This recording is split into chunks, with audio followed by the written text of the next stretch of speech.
Today, we're diving deep into one photograph that absolutely sent shockwaves through the defense world. It reveals Russia's incredibly ambitious two-pronged strategy for the future of stealth combat. So what's all the fuss about? Well, in early October of 2025, this one picture just surfaces online and immediately military analysts everywhere are buzzing. This wasn't just another jet on a runway. Oh no, this was either a very carefully staged photo op or maybe, just maybe, an accidental leak that gave us a huge glimpse into Moscow's next-generation plans. And there they are. For the very first time, the world saw Russia's top-tier stealth fighter, the Su-75 Felon, sitting right next to its mysterious and seriously anticipated little brother, the Su-75 Checkmate. You've got the heavyweight champion and the nimble new challenger side by side. As you can imagine, this single image kicked off a firestorm of analysis. So let's break down exactly what this picture is signaling about Russia's intentions and, more importantly, their capabilities, especially right now when the country's under some immense international pressure. It's amazing what you can pull from just one photo. First off, this isn't some computer-generated fantasy. It's real metal. It's physical proof that the Checkmate program has a real advanced prototype. For analysts, this sighting puts its very first flight on the calendar for late 2025 or maybe early 2026. But maybe the biggest point here is the message it sends. It's a clear act of defiance. It says, despite your sanctions, we are still in the game. All right, to really get the full picture, we have to look at both of these jets. So let's start with the one we know, the established player, the big brother in this photo, the Su-57 Felon. The Felon? Well, it's the absolute pinnacle of Russian aerospace engineering. It's a twin-engine beast, and it was designed for one primary reason: to go toe-to-toe with the best fighters the West has, specifically the American F-22 Raptor. Its whole job is to own the sky and hit targets way behind enemy lines. And believe me, it has the specs to back that up. With those two powerful engines, it can scream past Mach 2. And, crucially, it can maintain supersonic speeds without dumping tons of fuel with afterburners. That's a capability we call supercruise. And this isn't just theory on a drawing board. The Felon has seen real combat in both Syria and Ukraine, proving its advanced radar and sensors can actually work in some of the most challenging airspace on the planet. But okay, the Felon is only half the story. The real intrigue, the thing that makes that photo so fascinating, is its smaller, leaner companion, the Su-75 Checkmate. And this number is everything. The projected price is less than $30 million. Now, to put that into perspective, the American F-35 costs roughly 3 times that much. This isn't just a new jet, it's a direct challenge to the entire global fighter market. You see, the Checkmate isn't trying to be another F-22. Its whole philosophy is different. It's a single-engine, multi-role jet that's built from the ground up to be affordable, and this is key for the export market. This is Russia's big play to make stealth technology available to a whole new group of countries. So how did they get that price tag so low?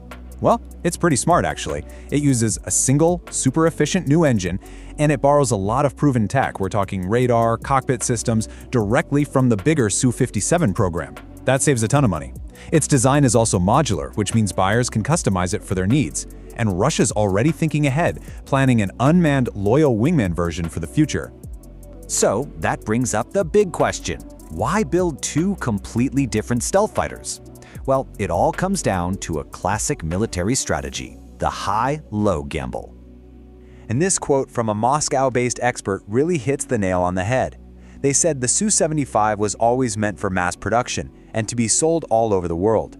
That modular design is key to making it adaptable for different customers. This is the low-cost end of their strategy. If this strategy sounds familiar, it should. It's almost a mirror image of what the US Air Force does with the F-22 and the F-35.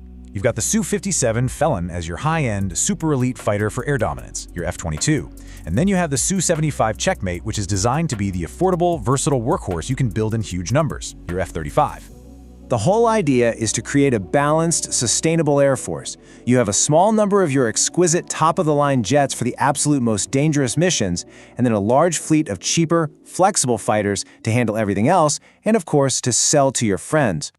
And that right there brings us to the Checkmate's biggest role, which is beyond Russia's borders. We're talking about its potential to completely shake up the global fighter market and shift geopolitical alliances. The list of potential customers is long, and it's very strategic. You have nations like Iran, Algeria, and Vietnam. They're looking for advanced military gear without any of the political strings that often come with Western hardware. But what's really interesting is that even countries like India and Argentina have reportedly shown some interest, maybe as a way to diversify their fleets and not be dependent on one supplier. And this is exactly why this plane matters so much to Moscow. With its economy under heavy sanctions, the Su-75 isn't just a weapon, it's a potential financial lifeline that could bring in billions in revenue. At the same time, it's a diplomatic tool for strengthening ties and extending Russian influence all over the world. But, and this is a big but, despite all this ambition, the final outcome is far from certain. This program faces some enormous challenges that could honestly stop it dead in its tracks. You can really boil it down to three major hurdles. First, Western sanctions. They're making it incredibly difficult for Russia to get its hands on the advanced microchips and composite materials you absolutely need for a modern stealth fighter. Second, the engine. That new single engine for the Checkmate is a critical piece of the puzzle, and it's still unproven. And third, the financial strain. The massive cost of the war in Ukraine is gobbling up the very funds needed to push this project into full-scale production. So if you look at the journey so far, it's been a mix of big, splashy announcements and then quiet progress. After it debuted back in 2021, seeing that real prototype in 2025 was a huge step. But whether it can actually hit its first flight in 2026 and get into service anytime soon, well, that remains a massive question mark. And this really sums it all up. The Su-75 is without a doubt Russia's most consequential aerospace gamble in decades. The stakes here just could not be any higher. So we're left with this one big question. Can the Checkmate really do it? If Russia can somehow push through the sanctions, perfect the technology, and find the money, then yeah, the Su-75 Checkmate could seriously disrupt the world market and challenge Western dominance.